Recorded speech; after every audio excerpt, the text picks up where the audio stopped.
Hello everyone, this is JPL back for another Clone Wars review, and today I'll be reviewing the Droid Squad arc. Basically, it's the 4 episodes with the droids are the main role. To be honest, this arc in general is actually made for the kids. And so, it's not really fun, and it's probably the weakest arc of the entire show, mainly because it is intended for kids, and then there's just a lot of things that did not need to happen. Anyways, the first off, we have a blue title. It's fun seeing, different titles for episodes, except it's only done for this and one other thing, which is sad. And like I said, most of these, almost all of these episodes were meant for comedy, for the kids, visual comedy and all that. Which it's fun for the family, but when you are just analyzing it in the whole scheme of a story, it's just weird. Anyway, and then the entire episode of a sunny day in the void. That is the most pointless episode in the Clone Wars. Because this is basically what happens. The droids are stranded in a desert. And that's basically the entire thing. It's just them wandering the desert. And then just a couple of conversations about superiority of the mind versus computer. And basically that's it. Nothing actually happens except for they get to the next episode.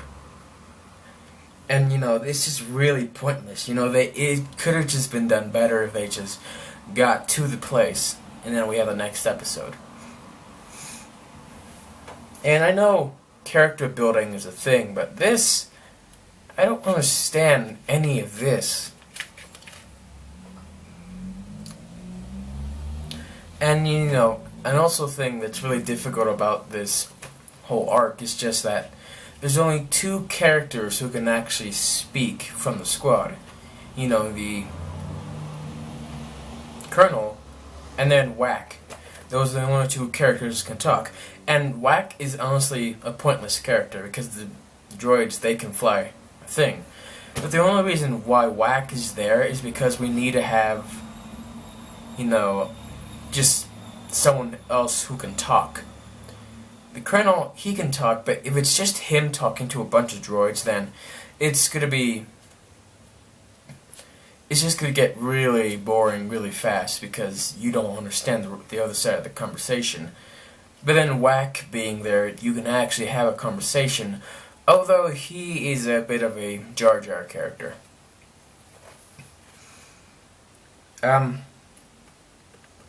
So there's a point where the Colonel goes into a diner and he says, "Hey, I am a Colonel of the Grand Army of the Republic." And before he walks in, he's like, we want you to look out and see if there's any enemies out there. And he goes inside and announces himself as being a part of this army. He's probably the stupidest character ever. Honestly.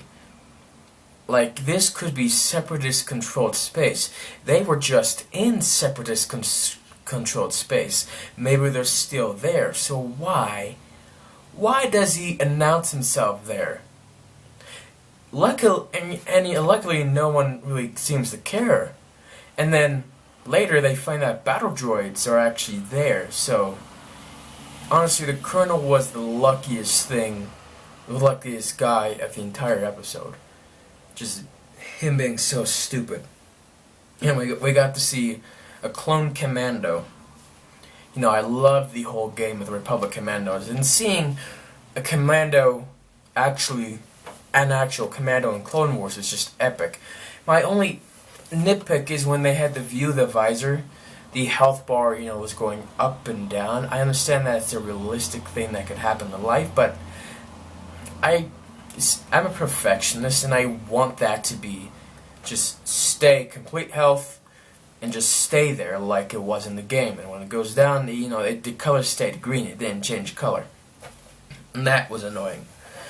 And the character Gregor, we didn't know if he died or not in the end. Actually, we do. It was just an epic moment. And just the question just opened up for us, like, does he live or does he not? It's answered in Rebels. They bring that character back. But it's the most disappointing thing about his character is that he's completely changed. And he's not epic anymore. Which is so disappointing. Anyway, so next up, when they are on the Republic cruiser that's overrun by droids, how do holograms work? I mean, holograms, from what we've seen, have only been just one color, just the blue shade. And, these holograms here were just perfect. I understand that Cad Bane and his crew used holograms as disguises, and that was confusing. And the problem was this, that we never see this. This is probably a better hologram to use for actual hologram instead of an actual hologram. I'm just think about it. What's the point of having that there? Anyway, we get to see Buzz Droids again, which is actually the introduction of Buzz Droids. Seeing them there is just really a lot of fun. We're getting closer to that Revenge of the Sith part, and I love seeing just how we're getting things now that are there. And the only survivors were droids, which of course it had to be droids. This is basically a droid-centered episode, and there's just no point of them. Like, why are they wandering the ship? Like, some of them, they couldn't go there and they just died. So there was no point of them just leaving the ship. They should have just stayed there, honestly. And then lastly, that bomb explosion at the end was the biggest and best thing we've ever seen. It was just so epic, so powerful, and it's the best thing we ever see, and we never really get to see that specific explosion again. And that's really one moment of levity in the arc. Anyway, to rate this arc, even though it had two things that I love, I'm gonna rate it a 7 out of 10 because the overall arc was just